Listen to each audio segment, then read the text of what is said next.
ಮಾನ್ಯತಾ tech ಪಾರ್ಕ್ನಲ್ಲಿ ಕೆಲಸ ಮಾಡೋರಿಗೆ ವಂಚನೆಯಾಗಿದೆ. 50ಕ್ಕಿಂತ ಅಧಿಕ ಮಂದಿಗೆ ಚೀಟಿ ಹೆಸರಿನಲ್ಲಿ ಮಕ್ಮಲ್ ಟೋಪಿ ಹಾಕಲಾಗಿದೆ. ಹೌಸ್ ಕೀಪಿಂಗ್, ಸೆಕ್ಯೂರಿಟಿ ಗಾರ್ಡ್, ಸ್ವೀಪರ್ಗಳೇ ಟಾರ್ಗೆಟ್ ಆಗಿದ್ದಾರೆ. ಸೂಪರ್ವೈಸರ್ ಸುಬ್ರಮಣಿ ಎಂಬಾತನಿಂದ ಆದಂತಹ ವಂಚನೆ ಇದು. 50ಕ್ಕಿಂತ ಅಧಿಕ ಮಂದಿಗೆ ಚೀಟಿ ಹೆಸರಿನಲ್ಲಿ ಮಕ್ಮಲ್ ಟೋಪಿ ಹಾಕಿದ್ದಾನೆ ಈ ಸುಬ್ರಮಣಿ. ಆಂಧ್ರ ಪ್ರದೇಶದ ಚಿತ್ತೂರು ಮೂಲದ ಆರೋಪಿ. ಕೆಲಸ ಮಾಡುತ್ತಲೇ ಚೀಟಿ ಹಾಕಿ ಹಣ ಉಳಿಸಿ ಅಂತ ವಂಚನೆಯನ್ನ ಮಾಡಿದ್ದಾನೆ. 50 ಲಕ್ಷಕ್ಕೂ ಅಧಿಕ ಹಣ ವಂಚನೆ ಮಾಡಿ ಪರಾರಿಯಾಗಿದ್ದಾನೆ ಈ ವಂಚಕ ಸುಬ್ರಮಣಿ. ಬಡವರಿಗೆ ವಂಚನೆ ಮಾಡಿ ಶೋಕಿ ಜೀವನ ಮಾಡ್ತಾ ಇದ್ದ. ಹೌಸ್ ಕೀಪಿಂಗ್ ಸೂಪರ್ವೈಸರ್ ಆದರೂ ಶೋಕಿಗೆ ಕಿಯಾ ಕಾರ್ ಬೇರೆ. ವಂಚನೆ ಹಣದಲ್ಲಿ ಆಂಧ್ರದಲ್ಲಿ ಸುಬ್ರಮಣಿ ಮನೆ ಕೂಡ ನಿರ್ಮಾಣ ಮಾಡಿದ್ದ. ಮಾನ್ಯತಾ ಟೆಕ್ ಪಾರ್ಕ್ನಲ್ಲಿ ಕೆಲಸ ಬಿಟ್ಟು ಸುಬ್ರಮಣಿ ವಂಚಕ ಪರಾರಿಯಾಗಿದ್ದಾನೆ. ಹಣಕ್ಕಾಗಿ ಯಲಹಂಕ ಪೊಲೀಸ್ ಠಾಣೆ ಮೆಟ್ಟಿಲೇರಿದ್ದಾರೆ ಹಣ ಕಳೆದುಕೊಂಡವರು. ಮಾನ್ಯತಾ ಟೆಕ್ ಪಾರ್ಕ್ನಲ್ಲಿ ಕೆಲಸ ಮಾಡ್ತಾ ಇದ್ದವರನ್ನೇ ವಂಚಿಸಿದ್ದಾನೆ ಈ ಆರೋಪಿ ಸುಬ್ರಮಣಿ. ಸೂಪರ್ವೈಸರ್ ಆಗಿದ್ದ ಈತ. ಆಂಧ್ರ ಪ್ರದೇಶದ ಚಿತ್ತೂರು ಮೂಲದವನು. ಕೆಲಸ ಮಾಡುತ್ತಲೇ ಚೀಟಿ ಹಾಕಿ ಹಣ ಉಳಿಸಿ ಅಂತ ಎಲ್ಲರ ಬ್ರೈನ್ ವಾಶ್ ಮಾಡಿ ಅವರಿಂದ ಹಣ ಕಟ್ಟಿಸ್ಕೊಂಡಿದ್ದ. ಈಗ ನೋಡಿದ್ರೆ ಆತ ಎಸ್ಕೇಪ್.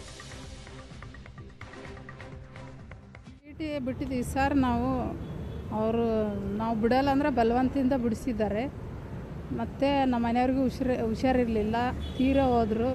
ಫೋಟೋನೂ ಕಳಿಸಿದ್ದೀನಿ, ವಾಟ್ಸಪ್ ಮಾಡಿದ್ದೀನಿ ಬಾಡಿ ಎಲ್ಲ. ಆದ್ರೂ ಅವನು ಇದು ಮಾಡಿಲ್ಲ, ಫೋನ್ ಸ್ವಿಚ್ ಆಫ್ ಮಾಡ್ಕೊಂಡು ಹೋಗ್ಬಿಟ್ಟಾನೆ. ನಾವು ತಿಂಗಳಿಗೆ 5,000 ಹಾಕ್ತೀವಿ, 1.5 ಲಕ್ಷ. ಅಲ್ಲಿ ಕೆಲಸ ಮಾಡ್ತಾ ಇದ್ದೀವಿ.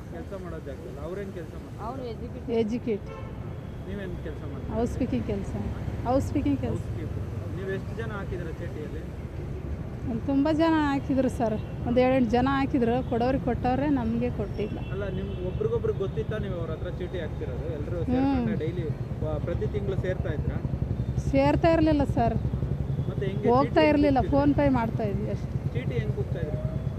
ಫೋನ್ ಪೇಯಲ್ಲೇ ಅವ್ರು ಕಳಿಸೋರು. ಅಲ್ಲ, ಚೀಟಿ ಕೂಗೋದಿರುತ್ತಲ್ಲ ವಾರ ತಿಂಗಳು, ಅವರೇ ಹೇಳೋರು, ನನ್ನ ಆಯ್ತಮ್ಮ ಚೀಟಿ ಇಷ್ಟು ಓಡಿದೆ, ಇಷ್ಟ ಆಗಿದೆ ಅಂತ. ನೀವು ಚೀಟಿ ಎತ್ತಿರಲಿಲ್ಲ? ಒಟ್ಟಿಗೆ ಎತ್ಕೊಳ್ಳೋಣ. ಅವ್ರ ಮನೇನೇ ತೋರಿಸಿಲ್ಲ ಅವರು ಲಾಸ್ಟ್ವರೆಗೂ. ತಾವೆಲ್ಲಿರೋದು? ನಾವು ಹೆಬ್ಬಾಳ ಇರೋದು. ಅವ್ರ ಮನೆ ಎಲ್ಲಿರೋದು ಏನಾದರೂ ಗೊತ್ತಾ? ಅವರು ಕೋಗಿಲ್ ಕ್ರಾಸಲ್ಲಿ ಬಾಡಿಗೆಗಿದ್ರು. ಮಾನ್ಯತೆ ಟೆಕ್ ಪಾರ್ಕಲ್ಲಿ ಕೆಲಸ ಮಾಡ್ತಾ ಇದ್ದ. ಹೌಸ್ ಕೀಪಿಂಗ್ ಕೆಲಸ ನಾವು ಮಾಡ್ತೀವಿ, ಅವ್ನು ಎಜುಕೇಟಿವ್ ಕೆಲಸ ಮಾಡ್ತಾ ಇದ್ದ. ಆದ್ರೂ ನಾವು 1 ವರ್ಷ ಕೆಲಸ ಮಾಡಿಸಿರೋ ಜಾಗದಲ್ಲಿ ನಾವು ಚೀಟಿ ಹಾಕಿ ಅಂತ ಬಲವಂತ ಮಾಡ್ದೆ. ಆದ್ರೂ ಒಂದು 5-6 ಜನ, ಸುಮಾರು 10 ಜನ ಮೇಲೆ ಹಾಕಿದ್ದೀವಿ. ಅವ್ರು ಕೊಡೋರು ಕೊಟ್ಟಿದ್ದಾನೆ, ನಮಗೆ ಕೊಟ್ಟಿಲ್ಲ ಕಾಸು. ಆದ್ರೂ ನಾವು 10,000 ರೂಪಾಯಿ, 2.5 ಲಕ್ಷ ರೂಪಾಯಿ ಚೀಟಿ ಕಟ್ಟಿರೋದು. ನಮ್ಮ ಮಗಳಿಗೆ ಕಿಡ್ನಿ ಸ್ಟೋನ್ 2 ಕಡೆ ಆಪ್ರೇಷನ್ ಆಗಿ ನಾವು ಕೇಳಿದ್ರು, ಬಲವಂತ ಮಾಡಿ ಕೇಳಿದ್ರು ಅವಾಗ ಕೊಡ್ತೀವಿ ಅಂತ ಯಾಮಾರ್ಸ್ಕೊಂಡೇ ಬಂದ. ಆದ್ರೂ ಇವತ್ತವರೆಗೂ ಚೀಟಿ ಮುಗಿದು 1.5 ವರ್ಷ ಆಗಿದೆ. ಇವತ್ತವರೆಗೂ ನಮ್ಗೆ 2.5 ಲಕ್ಷ ಚೀಟಿ ಕಾಸು ಕೊಟ್ಟಿಲ್ಲ. ನಾವು ಮನೆ ಹತ್ರ ಎಲ್ಲ ಹೋದ್ರೂ ಬಂದಿಲ್ಲ. ಅದು ಅವ್ನು ಎಲ್ಲಿದ್ದಾನೆ ಅನ್ನೋದು ಪತ್ತೆ ಇಲ್ಲ. ಫೋನೆಲ್ಲ ಸ್ವಿಚ್ ಆಫ್ ಮಾಡಿ ಇಟ್ಕೊಂಡಿದ್ದಾನೆ. ಅವ್ನು ಸುಬ್ರಹ್ಮಣ್ಯ ಅಂತವ. ಅವ್ನು ಆಂಧ್ರದವನು. ನಮ್ಮ ಜೊತೆಗೆ ಎಜುಕೇಟಿವ್ ಕೆಲಸ ಮಾಡ್ತಾ ಇದ್ದ. ಅವನು 25,000 ಚೀಟಿ, 25 ತಿಂಗಳು, 10,000 ಕಟ್ಟೋದು. 25 ಚೀಟಿ ನಾವು ಕೂಗಿದ್ರು ಬೇರೆಯವ್ರನ್ನೂ ಬಿಟ್ಟು 1 ರೂಪಾಯಿ 2 ರೂಪಾಯಿವರೆಗೂ ಕೂಗ್ಕೊಂಡು ಹೋಗ್ತಾ ಇದ್ದ. ಆದರೂ ನಮಗೆ ಕಮ್ಮಿ ಬರ್ತದೆ ಅಂತ ಲಾಸ್ಟ್ವರೆಗೂ ನಾವು ಬಿಟ್ಕೊಂಬಂದು